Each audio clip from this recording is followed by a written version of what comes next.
Next, we'll hear about EvolOH and how they are decarbonizing the chemical industry with a low-cost electrochemical platform. Due to an unforeseen event, Jimmy Rojas is not able to be with us today, but I am happy to introduce you to Art Shirley, Chief Commercial Officer at EvolOH. Art, please take it away. Thank you. Certainly. And let me extend apologies from Jimmy. He had a family emergency earlier in the week, and so was unable to do this. But very keen on the ties with MIT, and so he wanted one of us to be here to be able to produce that. Let me try to move through this quickly so we don't fall too far behind. EvolOH was founded for the purpose of large-scale manufacturing of electrolyzer stacks. And the sort of story behind it is Jimmy did his couple degrees at MIT, went to Stanford, did a PhD with a focus on entrepreneurship. He ended up at Breakthrough Energy Ventures, vetting hydrogen projects. And they were all sorts of interesting technology, new catalysts, membranes, etc. But no one focused on the manufacturing. And the manufacturing is important because if you can hit the actual targets for hydrogen, I'll move my cursor over here on the left, it would require gigawatts and gigawatts of supply to manufacture the hydrogen in demand. Probably through 2050, you're talking about thousands of gigawatts of installed capacity. Those stacks only last for so long, 10 years, 15 years maybe. Consequently, you have to replace them. And we did an estimate, it would require up to 150 factories, each one making 15 gigawatts per year. That's a lot of capacity. It doesn't exist today. And so what we find is in the industry, as people develop green hydrogen projects, only about 1 out of 10 is actually reaching a final investment decision. And that's because the costs are high and the availability is limited. The costs are high because existing technologies use very expensive materials, precious metals, toxic membranes, very complex logistics. You see for the alkaline electrolyzer in the picture in the middle on the left, that one's about 6.5 megawatts, weighs 80 tons. So it can't be moved over public roads or by any kind of public conveyance. You need special transport for it. The PEM electrolyzers are smaller, more compact, but because of the use of precious metals, particularly iridium, which is a critical limitation, and the complex supply chains that go behind it, they tend to be very expensive. And then the OpEx is high. They often can't load follow, so they can't be tied directly to renewables. I know Mr. Kinser mentioned something about battery interfaces and how expensive those are. It really becomes a limitation to tie together low-cost renewable energy with high-volume electrolysis capacity. And then the second part is that the scaling these up to the gigawatts and gigawatts that are needed is not really possible with existing methods. The supply chains are broken. They tend to be made laboratory style and very inefficient that way. The manufacturing processes likewise are not very scalable, and I'll show you some data on that. And then the last part, which I think is critical, especially for anyone who's worked in the chemical process industry, they tend to have very limited warranties, 1 or 2 years defects in workmanship, and no performance guarantees. So over the lifetime of the stack, the performance will degrade, efficiency will go down, more electricity will be used, and the manufacturer has no responsibility behind that. So trying to fix these problems becomes the real challenge in the green hydrogen space. So EvolOH went after this in a number of ways. Number one is we went for economies of scale in manufacturing by using roll-to-roll processing. Think newsprint, something very high speed where the parts are all made on a roll and then cut from that and assembled. And in our process, all of the repeating components in the cells are made via roll-to-roll processing. It is very high speed, which means more can be produced in the same space. It's also a more compact way to make it. The second part is we use a technology called anion exchange membrane electrolyzers, similar to the PEM electrolyzers I showed. The great thing about anion exchange membranes is it's possible to use only low-cost materials. And our focus on that was to be able to use domestic supply chains. So stainless steel, nickel foam, nickel catalyst, hydrocarbon membranes, all things that you can source literally anywhere around the globe. But because of the low cost, it makes it possible to scale the manufacturing. And then we want to convert that into the lowest cost stack in the industry because we start with low cost materials and a high speed manufacturing process. We estimate that our cost to manufacture would be 1/10 of the cost that we're seeing in forecasts for 2030. Firms like Bloomberg NDF and the like have made estimates. We believe we can manufacture for a fraction of that. And as I said, because it's only commodity materials, your limitations to scale are greatly removed because now these are available in large amounts. And then we believe that will deliver the lowest levelized cost of hydrogen. What you see here are a couple of our 1 megawatt stacks that we've manufactured. We don't have the full roll-to-roll process, but we're getting there. It is load follows and load sheds instantaneously, so you can tie it directly to the renewables. And likewise, you've got lower engineering costs because it's so compact that you don't have a lot of installation cost or cost in the balance of plant that's required to make these. One thing I'll point out is it's a very unique design. If you've seen many electrolyzers, they typically have big end plates, bolt circles, retention rods, and the like. Our stack doesn't have any of that. It's compressed uniformly by the wrap that goes over the top.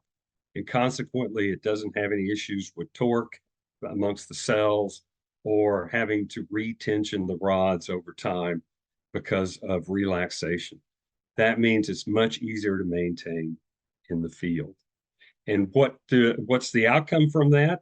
Well, the graph on the left shows you that as you drop the cost, okay, so on the bottom axis, from above 2 to below 2, you begin to open up a number of markets which really can't be addressed by green hydrogen as it exists today.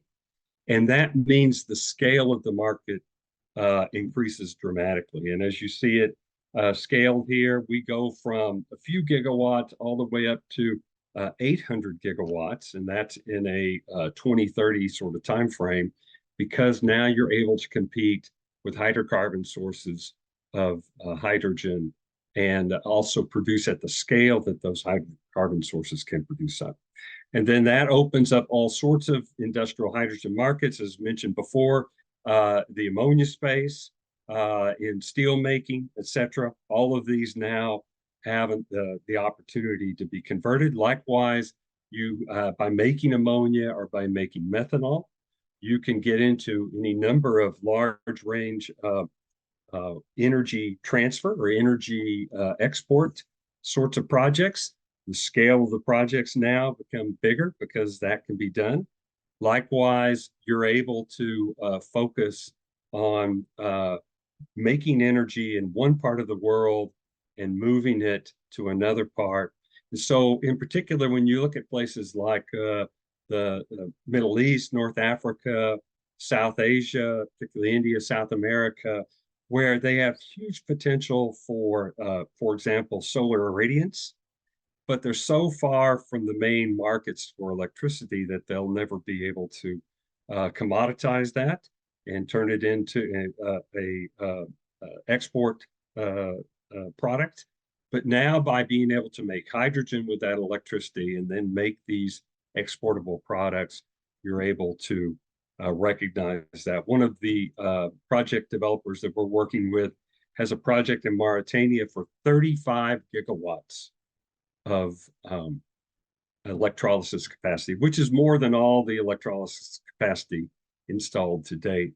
So we're very excited to see these kind of big projects become possible, realizable through this technology. In fact, we recently closed our first sale. It's 500 megawatts for a very large renewable energy producer who makes ammonia, will make ammonia with it. And that's a binding sale contract. It's not a letter of intent, but certainly there's money behind it.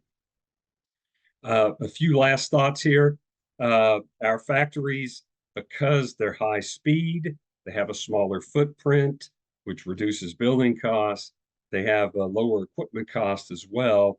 What you see in the graph on the left is the factory cost per gigawatt per year of manufacturing.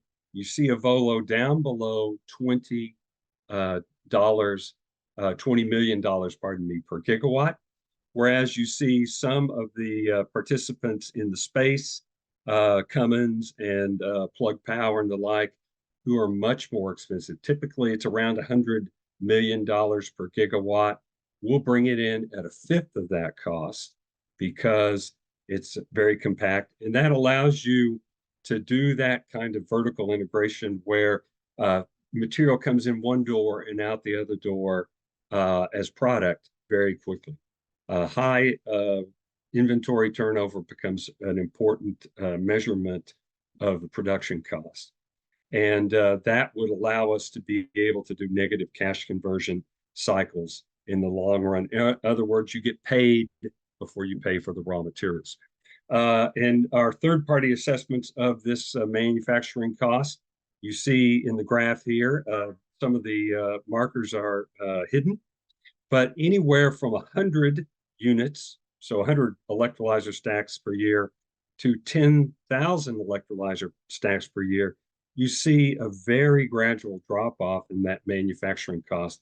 It costs you about 2.5 times here what it does cost you here to make stacks. And that means you don't have to fully load the factory before you're able to produce at a low cost.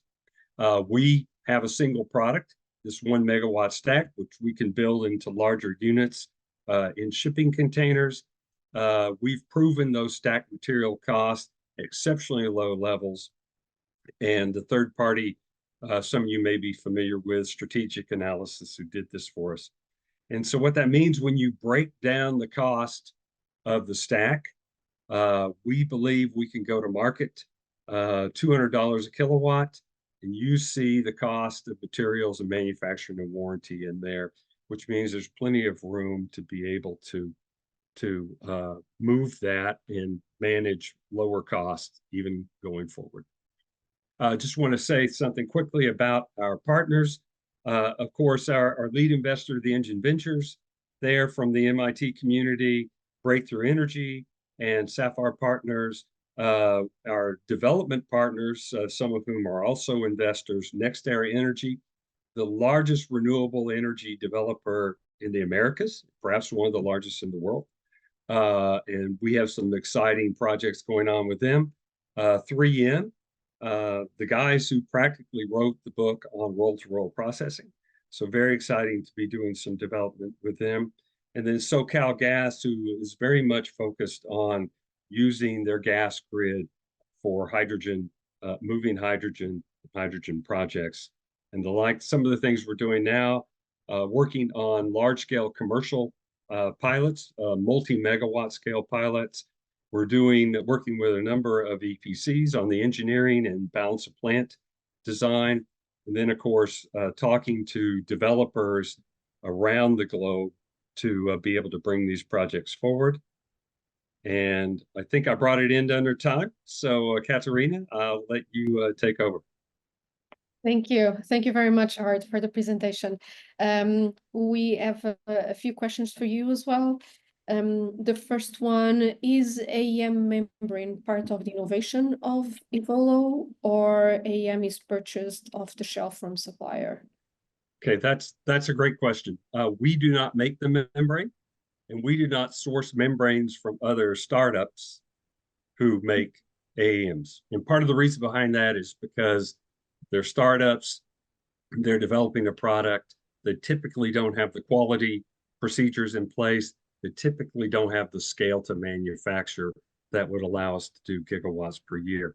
I think at the last count I heard of is we're working with 4 different multinational membrane manufacturers. Lots of people have seen interest in this place, particularly with the issues around the PFAS materials, which are used in the proton exchange membrane electrolyzers. And so consequently, lots of large membrane manufacturers are wanting to get into this space. We evaluate those materials. Our intention is to go to market as a membrane agnostic manufacturer, which means we can source from a number of parties and still deliver the same performance and lifetime that we will warrant for our product. Okay, thank you.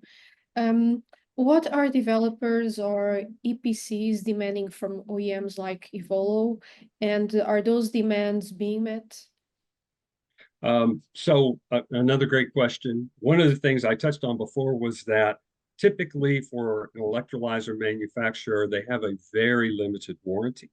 1 or 2 years, defects in workmanship, no performance guarantee over time or even initially. And so consequently, when an EPC builds a plant, he has to wrap a warranty around the entire plant that promises the project developer, the owner, that it will use this much electricity to make this much hydrogen. It will have a certain amount of uptime. The maintenance will be at a certain cost.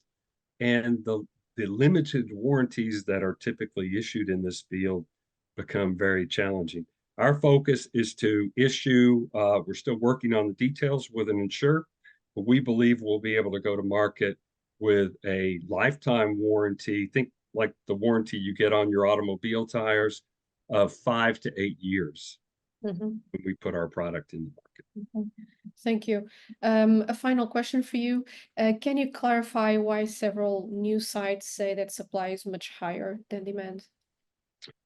Yeah, so that's a question of paper capacity versus real capacity. So after 2020, 2021, lots of companies, incumbents, startups, et cetera, announced factories that they intended to build.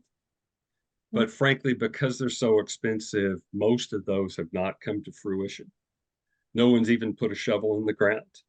And so consequently, that capacity on paper looks quite large, but the reality is the actual manufacturing capacity is quite limited. And I'll say this, even EvolOH, we announced a 3.75 gigawatt per year factory in Lowell, Massachusetts, which we intend to start up in 2026. It appears in a lot of lists of factories, even though we occupy the site. We have our development equipment there. I showed you a picture before with the stacks that were at that site, but it does not manufacture at 3.75 gigawatts per year today. So we have to be very careful and kind of put a jaundiced eye on some of these estimates because they take press releases and tabulate from that, and the vast majority of those plants do not exist. Thank you very much, Hart. And thank you again, Prabhu, for being with us today.